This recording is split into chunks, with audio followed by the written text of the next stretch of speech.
Madame Duguay, la sainte Nitouche, la chaste épouse, la créature vertueuse, qui a pour mari un frénétique, un dérangé du cerveau, un imbécile de jaloux.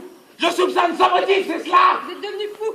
Oui, effronté, délacondé, continue à nier. Il est là en dessous, ce mollusque, il est au fond. Sortez-le que je l'étripe. On va vous enfermer si vous continuez. Le page, un homme était caché hier dans ce panier. On l'a escamoté.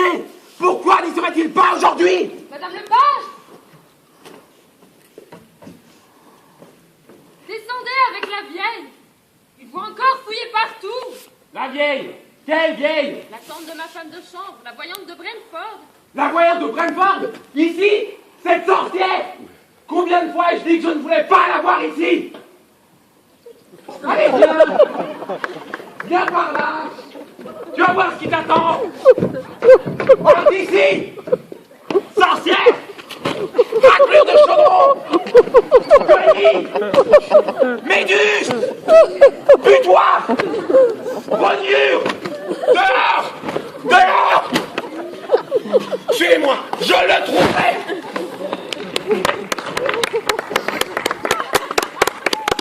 Il n'y est pas allé de main morte. J'ai eu chaud moi aussi. Nous avons de quoi être satisfaites. Et je commence à y prendre goût. Mon pauvre mari est au bord de l'apoplexie. Si vous en êtes d'accord, racontons-leur toute l'histoire. Oui, vous avez raison.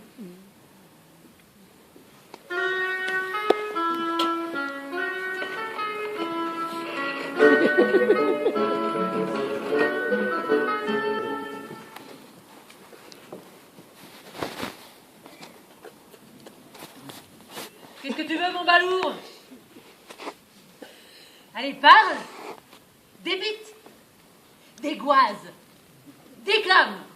Expose. Vite et bien, bref, écoute.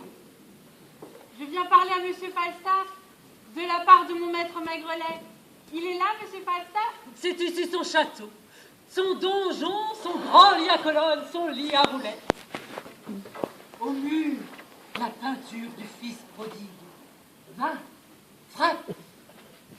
C'est un ogre, il va te bouffer tout cru. Frappe, je te dis. Il y a une vieille grosse femme qui est allée chez lui. J'attendrai qu'elle vienne, car c'est à elle que je dois parler, en fait. Ah oui? Une grosse vieille femme? Chez lui? C'est peut-être une voleuse? Je vais appeler. Tu es là, mon preux chevalier? Remplis bien tes poumons et pousse-moi un cri militaire. C'est moi, ta patronne, qui appelle. Oui, j'arrive. Voilà un balourd qui attend que ta grosse descende. Fais-la descendre, car ici, c'est un établissement honorable. Faites ça chez moi, tu entends? Et il y avait en effet une grosse dondon chez moi, mais elle est partie. Pardon, monsieur, mais est-ce que c'était la voyante de Brentford? Oui, tête de moule. Qu'est-ce que tu lui voulais à ma sorcière? Mince, c'est de la part de Maigrelet. Il a dit comme ça qu'il voudrait savoir si un dénommé Nîmes qui a sa chaîne en or la lui a chipé ou non. J'ai demandé à la vieille. Et alors? Mais oui, c'est lui. C'est vraiment dommage qu'elle ne soit plus là.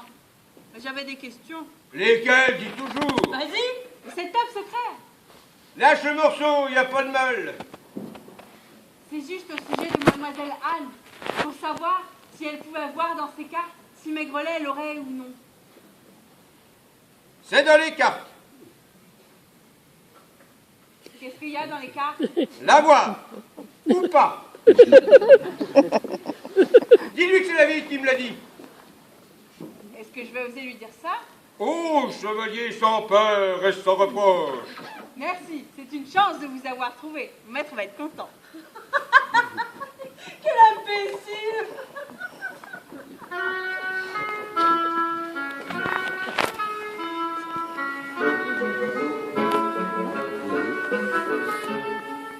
Il vous a envoyé les 2 lettres en même temps. En l'espace d'un quart d'heure. Pardonne-moi, chérie.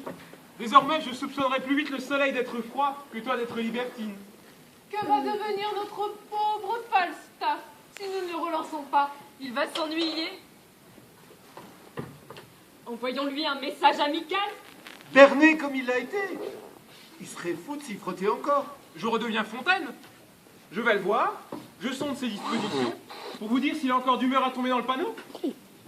Encore faut-il organiser la chose. Inventer un piège adéquat. C'est notre affaire.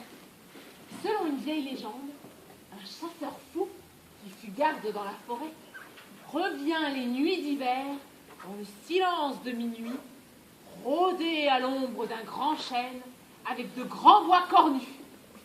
Et là, il dessèche les arbres, envoûte le bétail, fait tourner en sang le lait des vaches, entraînant avec lui une chaîne épouvantable. La légende est si ancrée dans les esprits qu'il y a encore beaucoup de monde pour croire en lui. Oui. Et j'en connais plus d'un qui ne passerait pas près du gros chêne seul la nuit. Et donc... Attirons Falstaff là-bas, et qu'il y vienne incognito, sous le masque du chasseur fou. Aux 12 coups de minuit, il verra surgir ces deux belles. Quelle douceur pour lui de nous voir ensemble. Enrôlons tout notre entourage dans cette mascarade. Déguisons-nous, prenons des crécelles, des bougies, et tels des fées, encerclons-le.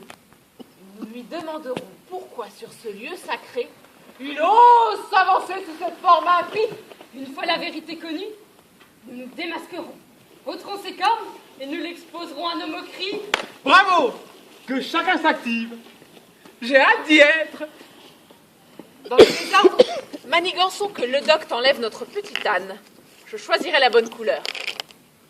Profitons des circonstances pour que Maigrelet enlève ma vie. Je choisirai la bonne couleur.